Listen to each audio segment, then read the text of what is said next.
তিন শ্রেণীর মানুষ যাদের দোয়া আল্লাহ কখনো কবুল করে না, ও যত বড় ভালো ব্যক্তি হোক না কেন।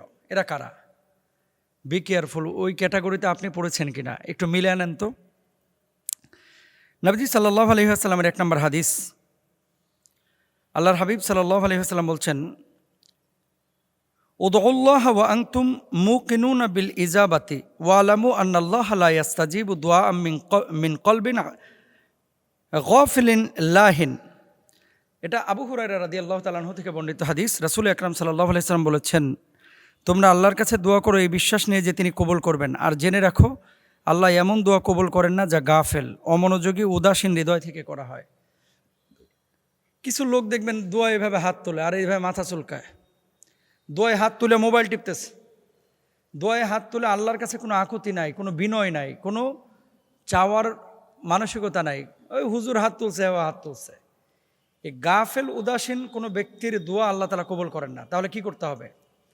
উদউনি আস্তাজিব লাকুম, ডাকার মতো ডাকতে হবে, চোখের পানিটা ছাড়তে হবে, ভেতর থেকে কথা বলতে হবে, ইমোশনাল ভাব নিয়ে আসতে হবে, আল্লাহ তাআলা দোয়া কবুল করবেন। এখন আপনি দোয়া করতেছেন এইভাবে হাত তুলে, হাত তুলছে আল্লাহর কাছে, আর মন হচ্ছে ফোনের দিকে, মন হচ্ছে প্রেমিকার দিকে, মন হচ্ছে দোকানের দিকে, মন হচ্ছে দুনিয়াবি সামানার দিকে, তাহলে তো দোয়া কবুল হবে না। তো 1 নম্বর ব্যক্তি গাফেল, যে তার দোয়া আল্লাহ তাআলা কবুল করেন না। 2 নম্বর, হারাম উপার্জন ও খাবারের কারণে দোয়া কবুল হয় না, যারা এর ধরনের কাজ করে। হাদিসের মধ্যে কি আছে? ইউতুইলুস সফরা আশআসা আকবার ইয়ামুদ্দু ইয়াদাইহি ইলাস সামা ইয়া রব্বি ওয়া মাতআমুহু হারামুন ওয়া মাশরাবুহু হারামুন ওয়া গুদিয়া বিল হারাম ফাআন্না ইউস্তাজাবু লিযালিক। নবীজি বলেছেন যে এক ব্যক্তি যে খায় হারাম, পরে হারাম, যার শরীরটা হারাম দ্বারা গঠিত, দীর্ঘ সফরে ক্লান্ত অবস্থা আকাশের দিকে হাত তুলে বলে, হে আমার রব, হে আমার রব, আপনি আমার দোয়া কবুল করেন, অথচ বেটা খায় হারাম, পরে হারাম, শরীর গঠন করেছে হারাম, এর দোয়াকে আল্লাহ কবুল করবেন না।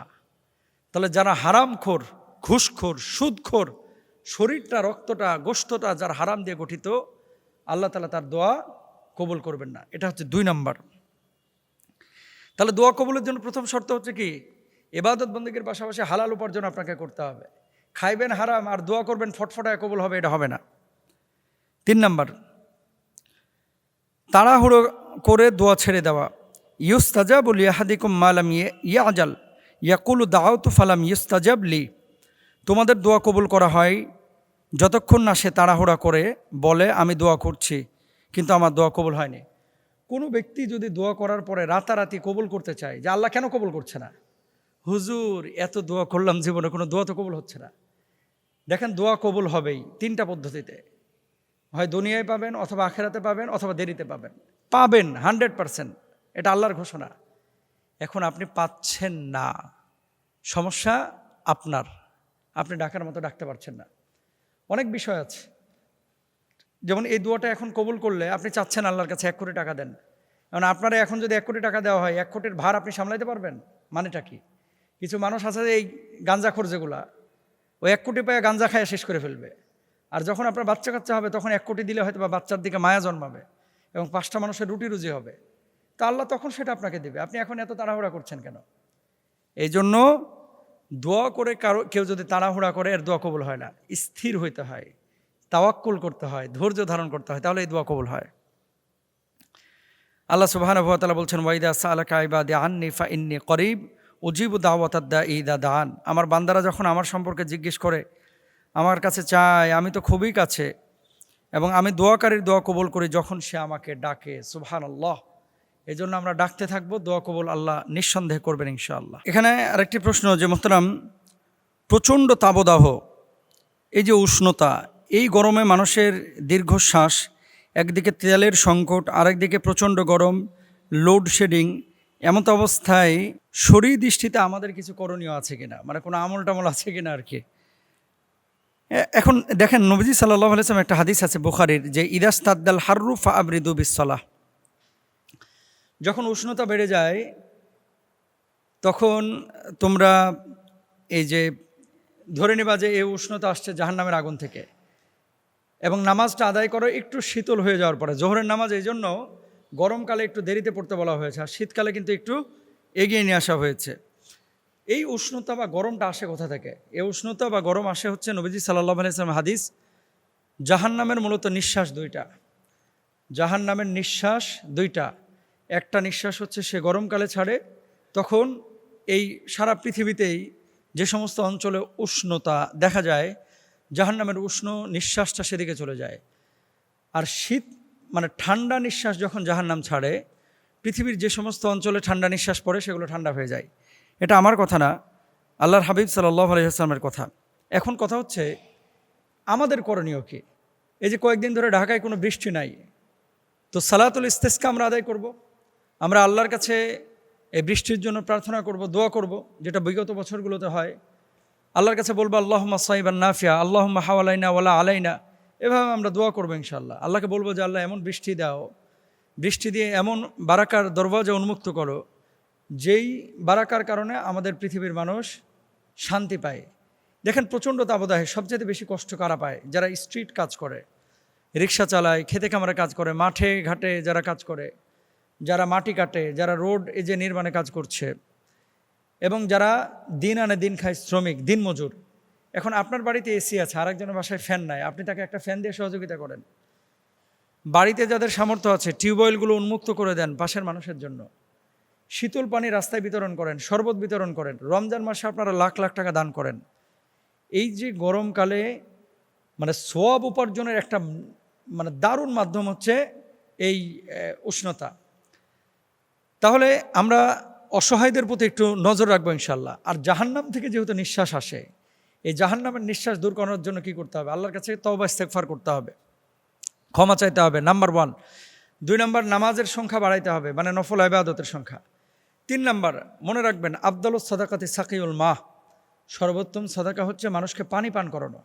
এখন আপনি যদি শীতল ঠান্ডা পানি রিক্সাওয়ালা, ভ্যানওয়ালা, দিন মজুর এই সমস্ত মানুষকে পান করান, তাহলে কিন্তু এই সাদাকার কারণে আল্লাহ তাআলা আপনার উপরে রহম করবেন। মনে রাখবেন আল্লাহর হাবিব সাল্লাল্লাহু আলাইহি ওয়াসাল্লাম আরেকটি হাদিস হচ্ছে, ওয়ালাম ইয়ামনাহু যাকাত আমওয়ালিহিম ইল্লা মুনিআল কতরা মিনাস সামা। নবীজি সাল্লাল্লাহু আলাইহি ওয়াসাল্লামের হাদিস হচ্ছে যে আল্লাহ তাআলা যাকাত ঠিকমতো আদায় না করার কারণে অনেক সময় বৃষ্টি বন্ধ করে দেন। এখন এই যে প্রচণ্ড তাপদাহ, চারিদিকে সংকট, এই সংকটের পেছনে বৃষ্টিও দায়ী। যদি বৃষ্টি হইতো এত গরম হয়তো বা থাকতো না। এখন এটা কার ইশারা? আল্লাহর ইশারা। এই জন্য আপনাদেরকে বলবো যে দোয়াটা ওইভাবে করেন এবং এই কাজগুলো করেন, ক্ষমা প্রার্থনা করেন যে আল্লাহ আমাদের কোনো ভুলের কারণে, আমাদের কোনো নোকসানিয়াতের কারণে আপনি আমাদেরকে আযাব দিয়েন না, গজব দিয়েন না। এভাবে যদি আল্লাহর কাছে আমরা ফরিয়াদ করতে পারি, চোখের পানি ফেলে আমরা যদি একটু কান্নাকাটি করতে পারি, তাওবা ইস্তেগফার যদি বেশি বেশি করতে পারি, ইস্তেসকা যদি আল্লাহর কাছে বেশি করতে পারি, তাহলে হয়তো আল্লাহ তাআলা এই তাবদাহ থেকে আমাদেরকে হেফাজত করবেন। আল্লাহ তাআলা আমাদেরকে বুঝ দান করুন, আমিন। সপ্তাহের কোন দিনে মারা গেলে কবর আযাব থেকে বা ফিতনা থেকে মুক্তি পাওয়া যায়, এ ব্যাপারে কোনো হাদিস আছে কিনা? 2 নম্বর, এক্সক্লুসিভ এমন কিছু আমলের কথা বলেন যে আমলগুলো করলে আমি কবর আযাব থেকে মুক্তি পাবো। তাহলে প্রশ্নের পয়েন্ট কিন্তু 2টা। 1 নম্বর হচ্ছে সপ্তাহের দিনগুলো কয়টা? 7টা, শনি, রবি, সোম, মঙ্গল, বুধ, বৃহস্পতি, শুক্র। এখন কোন দিন মারা গেলে কবরের ফিতনা থেকে মুক্তি পাওয়া যায় বা আযাব থেকে মুক্তি পাওয়া যায়, এ ব্যাপারে কোনো হাদিস আছে কিনা? হ্যাঁ, তিরমিজি শরীফের একটি হাদিস 1074 নম্বর, ইদা মাতাল মুসলিমু ইয়াউমাল জুমাআতি আও লাইলাতাল জুমাআতি ওয়াকাহুল্লাহু ফিতনাতাল কবর। নবীজি সাল্লাল্লাহু আলাইহি ওয়াসাল্লাম বলছেন, যে মুসলিম জুমার দিনে অথবা রাতে মারা যায়, আল্লাহ তাআলা তাকে কবরের ফিতনা থেকে রক্ষা করেন। সুবহানাল্লাহ। খেয়াল করেন, জুমার দিন বলতে কোন দিনটাকে বোঝা যায়? শুক্রবার এ সকাল থেকে সন্ধ্যা পর্যন্ত। জুমার রাত কোন রাত জানেন? এটা বাঙালি অধিকাংশই ভুল জানে। এরা মনে করে জুমার রাত হচ্ছে শুক্রবার চলে যাওয়ার পরে যে রাতটা আসে। না, জুমার রাত হচ্ছে বৃহস্পতিবার দিন শেষে সন্ধ্যা থেকে যে রাতটা শুরু হয়, এটা হচ্ছে বৃহস্পতিবার রাত। তার মানে কি, বৃহস্পতিবার রাতে অর্থাৎ জুমার রাতে আর শুক্রবার দিনে কেউ যদি মারা যায়, আল্লাহর হাবিব সাল্লাল্লাহু আলাইহি ওয়াসাল্লাম বলছেন, ওয়াকাহুল্লাহু ফিতনাতাল কবর, আল্লাহ তাআলা তাকে কবরের ফিতনা থেকে মুক্ত করেন, আযাব থেকে মুক্ত করেন। সুবহানাল্লাহ। এখন আপনি কবর আযাব থেকে মুক্তি পাওয়ার জন্য কি কি করবেন? এক্সক্লুসিভ কিছু আমল। আপনি এখন সবাই কমনলি আমরা নামাজের কথা বলি, সূরা মুলকের কথা বলি, হুজুর এত আমল টামল করতে পারবো না, ছোটোখাটো কিছু আমলের কথা বলেন যেগুলো আমরা আমল করতে পারবো। আল্লাহর হাবিব সাল্লাল্লাহু আলাইহি ওয়াসাল্লাম এর জন্য বলেছেন, হাদিসটা হচ্ছে সূরাতুম মিনাল কোরআনে সালাসুন আয়াতান শাফাআত লি সাহিবিহা হাত্তা গুফিরা লাহু ওয়া হিয়া তাবারাকাল্লাযী বিয়াদিহিল মুলক। কোরআনে একটি সূরা আছে 30 আয়াত বিশিষ্ট, যা তার পাঠকারীর জন্য সুপারিশ করবে যতক্ষণ না তাকে ক্ষমা করা হয়। সেটি হলো তাবারাকাল্লাযী বিয়াদিহিল মুলক। নবীজি বলেছেন, কোনো ব্যক্তি যদি এই তাবারাকাল্লাযী বিয়াদিহিল মুলক রাত্রিবেলায় পড়ে, আল্লাহ রব্বুল আলামিন ওই ব্যক্তির জন্য কবরে সুপারিশকারী হিসেবে সূরা মুলুককে রেখে দেবেন। সুবহানাল্লাহ। এবং আযাবের ফেরেশতারা যখন আসবে, ফিরিয়ে দেবে যে না, তুমি যাইতে পারবে না, তুমি ঢুকতে পারবে না। তাহলে 1 নম্বর সূরা মুলক আমরা আদায় করব, মানে তেলাওয়াত করব নিয়মিত। কবরে সবচেয়ে বেশি আযাব হয় কিসের জন্য জানেন?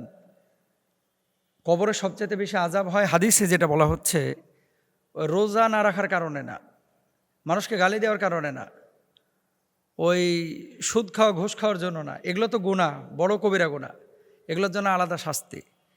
কিন্তু কবরের অধিকাংশ আযাব হয় আকসারু আযাবিল কবরি মিনাল বাউলি। আল্লাহর হাবিব সাল্লাল্লাহু আলাইহি সাল্লাম বলছেন, কবরের অধিকাংশ আযাব হয় হচ্ছে পেশাবের কারণে। ওই যে পেশাব করার পরে আপনারা অনেকে টিস্যু পেপার ব্যবহার করেন না, অনেকে তো কুলুপও নেয় না, পানিও দেয় না, ওইভাবেই কিন্তু মাশাআল্লাহ মেশিন নিয়ে দাঁড়ায় যায়, পরে পুরো প্যান্ট ট্যান একেবারে মাখায় যায়। অনেক ভাইয়েরা আছে কিন্তু এমন নাপাক, দিনে 7 বার যদি আপনি পেশাব করেন আর প্রতিবার ওঠার পরে যদি 6-7 ফোঁটা করে আপনার প্যান্টে লাগে, আপনার গা দিয়ে তো ছাগলের পচা গন্ধ বাইর হবে। এরকম অনেক মানুষ কিন্তু আছে। তো বি কেয়ারফুল। কবরের সবচেয়ে বেশি আযাব হয় কিন্তু এই পেশাবের ছিটা প্যান্টে লাগার কারণে, এটা আমরা অনেকে জানি না।